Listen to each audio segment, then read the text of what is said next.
बालू के कारोबारी रमाकांत यादव जी, उनके घर पर उनकी गोली मारकर हत्या कर दी गई। इसके पहले उनकी भाई की हत्या कर दी गई थी।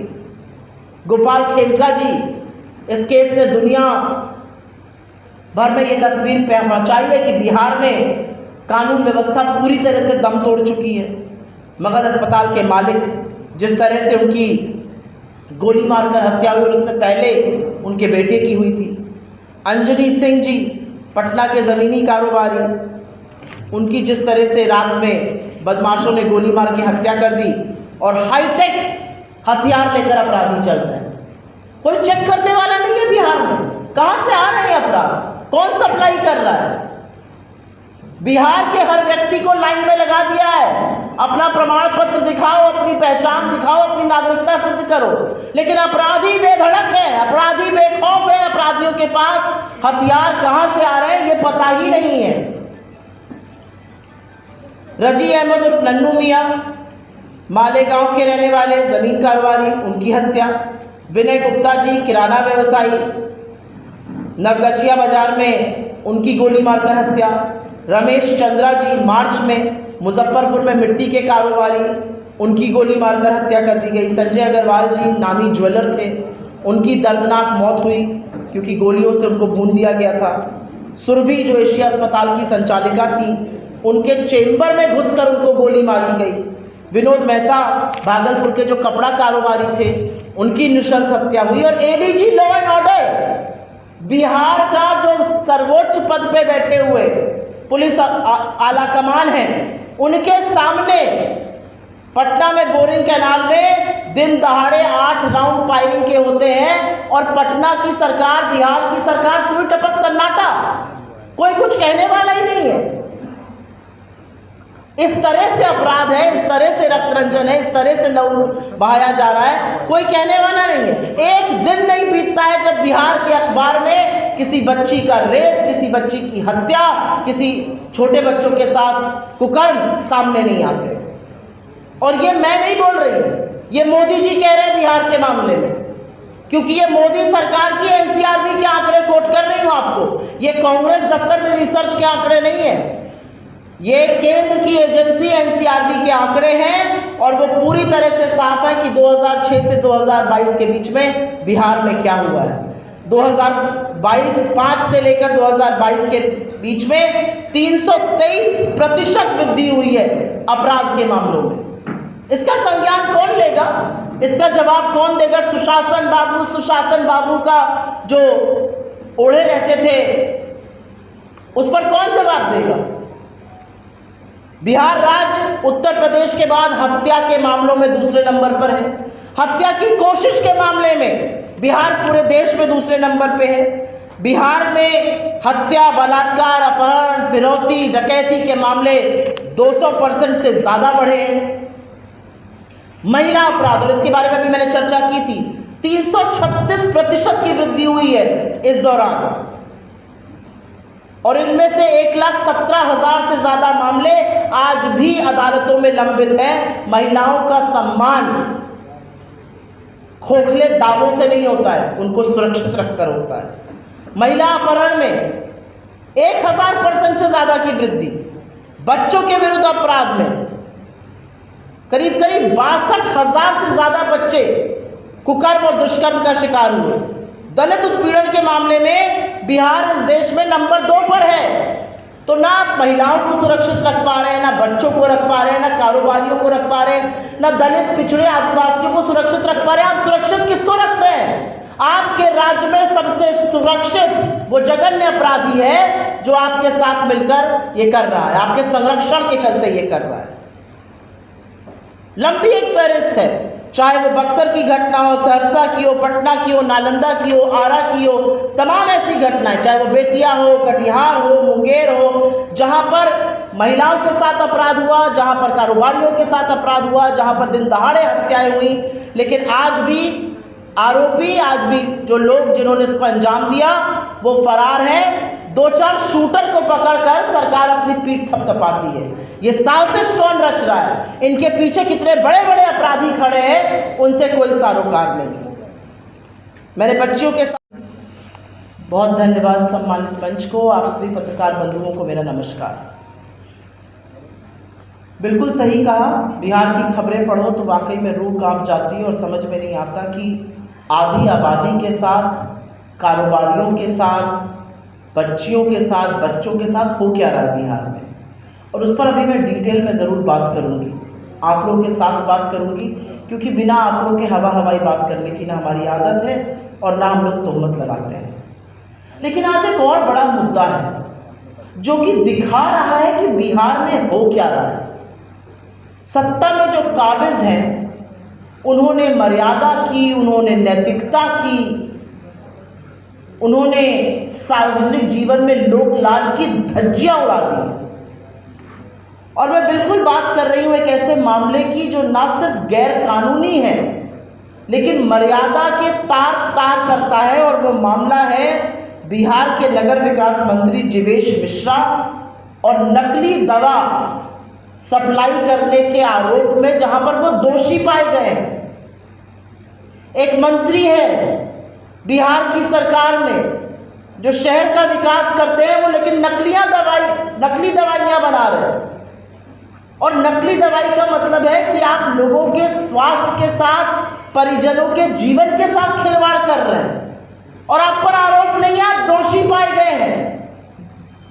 और एक ज़माना था जब आरोप लग जाता था तो आरोपी तुरंत अपने पद से इस्तीफा दे देता था, क्योंकि सार्वजनिक जीवन में मर्यादा, नैतिकता और लोक लाज, लोक शर्म से ज़्यादा ज़रूरी कुछ नहीं होता। आज बेधड़क बेखौफ जीवेश मिश्रा जी जो हैं वो मंत्री बने हुए हैं, उनको पूरा संरक्षण तथा कथित करप्ट डबल इंजन की सरकार दे रही है और वो निडरता से मंत्री बने हुए हैं। कोई लोक लाज नहीं है, कोई शर्म नहीं है कि आपकी हो सकता है जो नकली दवाइयाँ थी उससे लोगों की मौत हो गई। और मैं थोड़ा सा रिवाइंड करके इस पूरे मामले की हल्की सी पृष्ठभूमि रख देती हूँ आपके सामने, क्योंकि ये वीडियो तमाम, ये प्रेस वार्ता तमाम वो लोग देखेंगे जो डे टू डे आपकी तरह फॉलो नहीं कर रहे हैं। में पाया गया कि उनकी टैबलेट सिप्रोलिन 500 नकली है, वो गुणवत्ताओं पे खरी नहीं उतर पाई और इसके चलते वो और उनकी कंपनी दोषी पाई गई। आपकी जानकारी के लिए जिन धाराएं उनके ऊपर लगाई गई हैं उनका ज़रा सा विवरण कर देती हूँ। धारा 16(1) बताती है कि अगर दूसरी सूची में गुणवत्ता पाई ना जाए तो ड्रग नकली मानी जाएगी। धारा 17 बताती है कि नकली ड्रग का मतलब ये होता है कि अगर कोई चर्चित ड्रग है उसका नाम चुराकर या उस तरह की बनाकर बिना मानक पे खरे उतरे कोई ड्रग बेच रहा है वो नकली है। धारा 18 बताती है कि निर्माण और बिक्री पर रोक कैसे होती है। कोई भी व्यक्ति ऐसी दवा नहीं बेच सकता जिसकी गुणवत्ता ठीक ना हो, जो नकली हो या जो गलत ब्रांडिंग से बेची जा रही हो, और इन सब पर वो दोषी पाए जा रहे हैं। असलियत यह है कि इन सब पर दोषी पाए जाने के बाद जिस तरह की सजा उनको हो सकती थी, वो 1 साल से 3 साल के लिए जेल जा सकते थे, 20,000 का उन पर जुर्माना लग सकता था। अन्य धाराओं में वो 3 महीने से 1 साल तक जेल जा सकते थे, वहां पर भी आर्थिक जुर्माना था। जानकारी नहीं देने पर अलग से सजा है, रिकॉर्ड ना देकर जानकारी छुपाने पर 1 साल की जेल या 1 लाख तक का जुर्माना है। लेकिन क्या हुआ? नीतीश बाबू के मंत्री, नरेंद्र मोदी जी के चहेते एक ऐसे व्यक्ति का क्या हुआ? क्या उनको सजा मिली? आपको सुनकर आश्चर्य होगा और ये अगला सवाल जरूर उठेगा कि अगर आपके किसी व्यक्ति से ऐसा हुआ होता तो वो क्या करते। राजस्थान की अदालत ने जीवेश मिश्रा सहित 9 लोगों को दोषी ठहराया और अदालत ने उन्हें जेल भेजने के बजाय प्रोबेशन ऑफ ऑफेंडर्स एक्ट 1958 के अंतर्गत एक प्रोबेशन ऑफिसर उनके ऊपर रख दिया। कोई निगरानी करेगा उनकी। सुधार की संभावना जब होती है तो जेल नहीं भेजा जाता, एक व्यक्ति उनकी निगरानी करेगा। जुर्माना लगा दिया गया 20-20 हज़ार रुपए का और उसके बाद एक ऑफिसर रख दिया गया कि ये निगरानी करेगा और इस अवधि में वो कोई अपराध नहीं कर सकेगा। ये समाज सेवी ऑफिसर कौन है? ये बहुत बड़ा सवाल अभी उठेगा और हम उठाएंगे। लेकिन इन सब में सवाल यह है कि इसका मानवीय पक्ष कहाँ है, इसका मर्यादा कहाँ है, इसकी नैतिकता कहाँ है। अब चीफ मिनिस्टर जी कितना इस मामले को अब समझ पा रहे हैं कि नहीं पा रहे हैं, ये मैं आपके विवेक पर छोड़ देती हूँ, मैं व्यक्तिगत टिप्पणी नहीं करना चाहती हूँ। लेकिन बाकी लोग तो समझ ही रहे हैं कि मंत्री जी ने क्या किया और वो बेखौफ मंत्री बने हुए हैं। आप मुझे बताइए, अगर आपके किसी जानने वाले की कंपनी में नकली दवाइयों के मामला पकड़ा जाता और दोषी सिद्ध होता तो ऐसे ही छोड़ दिया जाता प्रोबेशन ऑफिसर डालकर, वो ऐसे ही अपनी पद प्रतिष्ठा पर बैठा रहता। किसी की जान से व्यापार करना कहाँ तक उचित है? और क्योंकि वो मंत्री है, क्या इसलिए वो कानून से ऊपर है? जिन परिजनों ने ये दवा ली, जिनके घर वालों को इससे नुकसान हो गया और संभवतः किसी की जान चली गई, उसका उत्तरदायी, उसको उत्तर कौन देगा? उसकी जवाबदेही कौन तय करेगा? हमारी इस मंच से कुछ मांगे हैं और हमारी पहली मांग है कि सार्वजनिक जीवन में रहने वाले व्यक्ति की जवाबदेही ज़्यादा तय होनी चाहिए और ऐसे व्यक्ति को मंत्री पद पर बने रहने का नैतिक अधिकार तो बिल्कुल नहीं है। अगर आप दोषी पा लिए गए, आप नैतिकता से उस पर नहीं रह सकते। असलियत ये थी कि अगर 1 से 3 साल में आपको 2 साल से ज़्यादा की सज़ा होती तो आप सार्वजनिक जीवन से ही बाहर हो गए होते, लेकिन वो नहीं हुआ, आपको प्रोबेशन ऑफिसर दिया गया। स्वास्थ्य मंत्रालय और ड्रग कंट्रोल डिपार्टमेंट ये ज़रूर बताएं कि ये जो अवैध ड्रग्स पाई गई, इसके बाद क्या कदम उठाए गए, कितनी कंपनी सील हुई, क्या हुआ फैक्ट्रीज का, कितनी दवाई जब्त की गई। बगहा, अररिया, मुरैर का कौन सी ऐसी जगह है जहां पर महिलाएं सुरक्षित हैं? तमाम ऐसी घटनाएं हैं जहां पर गैंग वॉर हो रही है।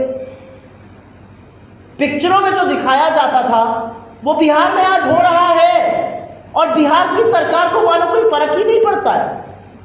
बिल्कुल ज़मीनी हकीकत से बिहार की सरकार उखड़ी हुई है, कोई लेना देना नहीं है। बहुत संघर्षों के बाद शांति आई थी और आज बिहार में न महिला सुरक्षित है, न बच्चे सुरक्षित है, न दलित सुरक्षित है, न कारोबारी सुरक्षित है। तो सुरक्षित है कौन? सबसे ज़्यादा सुरक्षित बिहार में दामाद जी का कुत्ता है। और ये विडंबना है, मैं इसको हंसकर नहीं बोलना चाह रही हूं, ये विडंबना है। सांसद जी का कुत्ता खो गया था, सारे जिले का पुलिस और प्रशासन जुट गया, कुत्ता मिल गया, मुझे कुत्तों से बहुत प्यार है, खुशी हुई मिल गया। लेकिन इसी तल्लीनता से, इसी प्रतिबद्धता से काश आप बिहार के बच्चों को, बिहार की महिलाओं को, बिहार के युवाओं को, बिहार के कारोबारियों को बचा पाते। मुझे कोई आपत्ति नहीं है, कुत्ता मिल गया, अच्छी बात है, लेकिन सारा प्रशासन जुट गया तो कुत्ता मिल गया। क्या प्रशासन कारोबारियों के लिए नहीं है? क्या प्रशासन महिलाओं के लिए नहीं है? क्या प्रशासन बच्चों के लिए नहीं है? किसके लिए चल रही है ये सरकार? ये सरकार कुछ दामादों के लिए चल रही है जिनकी आयोगों में भर्ती है, जिनके कुत्ते खो जाते हैं। ये सरकार उनके लिए चल रही है जो कि लगातार अपराध कर रहे हैं, उनको संरक्षण मिल रहा है, वो दूसरा अपराध करते हैं, क्योंकि सरकार शूटर को पकड़कर अपनी पीठ थपथपाती है। अभी जब मैं बोल रही हूँ तो मुझे ये संज्ञान में ला रहे हैं कि आज बीती हुई रात को पटना में किराना कारोबारी की गोली मारकर हत्या कर दी गई। पटना बिहार की राजधानी है और पटना की सड़कों पर गोलियां ऐसे चल रही हैं जैसे बच्चे कॉल ऑफ ड्यूटी गेम खेल रहे हो वीडियो पे। ये कैसे स्वीकार्य है और ये कैसे माना जा सकता है? और सुशासन की जो बात करते हैं वो बताएं कि बिहार जो है वो अपराध और रक्त रंजन से क्यों भर चुका है। सीधी बात ये है। आप लोगों के सवाल का इन 2 मुद्दों पर मैं स्वागत करती हूँ। जीवेश मिश्रा जी का दोषी पाए जाना और बगहा, अररिया, मुरैर का कौन सी ऐसी जगह है जहां पर महिलाएं सुरक्षित हैं? तमाम ऐसी घटनाएं हैं जहां पर गैंग वॉर हो रही है। पिक्चरों में जो दिखाया जाता था वो बिहार में आज हो रहा है और बिहार की सरकार को मानो कोई फर्क ही नहीं पड़ता है। बिल्कुल ज़मीनी हकीकत से बिहार की सरकार उखड़ी हुई है, कोई लेना देना नहीं है। बहुत संघर्षों के बाद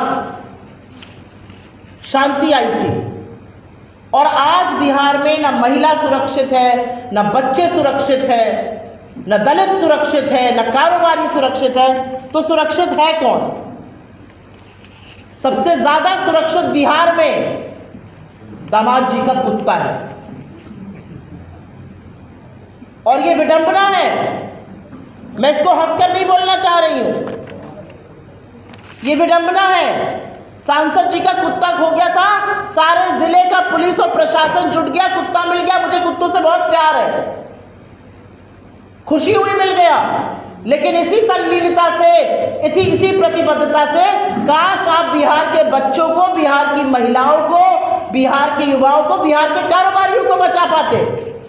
मुझे कोई आपत्ति नहीं है, कुत्ता मिल गया, अच्छी बात है, लेकिन सारा प्रशासन जुट गया तो कुत्ता मिल गया। क्या प्रशासन कारोबारियों के लिए नहीं है? क्या प्रशासन महिलाओं के लिए नहीं है? क्या प्रशासन बच्चों के लिए नहीं है? किसके लिए चल रही है ये सरकार?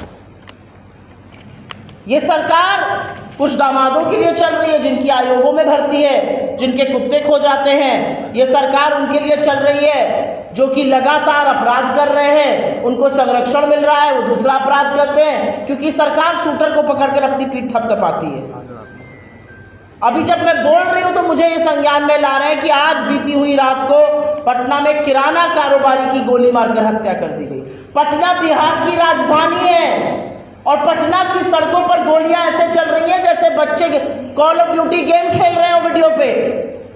ये कैसे स्वीकार्य है और ये कैसे माना जा सकता है? और सुशासन की जो बात करते हैं वो बताएं कि बिहार जो है वो अपराध और रक्त रंजन से क्यों भर चुका है। सीधी बात यह है, आप लोगों के सवाल का इन दो मुद्दों पर मैं स्वागत करती हूँ। जीवेश मिश्रा जी का दोषी पाए जाना बनाने के ऊपर आपने आरोप लगाया। आपने फिर बात स्टार्ट करने से पहले आपने बोला कि आप लोग जो है आंकड़ों पे बात करते हैं। क्या आपके पास आंकड़े हैं कि उनकी दवाइयों से कितने लोग प्रभावित हुए, कितने लोगों की मृत्यु हुई है? मेरे पास ये आंकड़ा नहीं कितने लोग प्रभावित हुए हैं, लेकिन अगर कोर्ट ने उनको दोषी पाया है, ये सवाल तो देखिए तभी उठ जाता जब वो आरोपी थे। अगर पहले की सरकारें होती और पहले की मर्यादा होती जो सार्वजनिक जीवन में 2014 से पहले होती थी, तो जरूर उनका इस्तीफा ले लिया गया होता आरोप लगने पर। अगर आप सार्वजनिक जीवन पर हैं तो आपके ऊपर अगर लांछन लगेगा तो आप अपने आप को उस पद से हटा लेते हैं जिससे कि प्रक्रिया पूरी है। तो दोषी पाए गए 9 लोगों के साथ कोर्ट ने दोषी पाया है, नकली दवाइयों का दोषी पाया है। नकली दवाई खाकर क्या होता है इसका सब आप लोग परिणाम जानते हैं।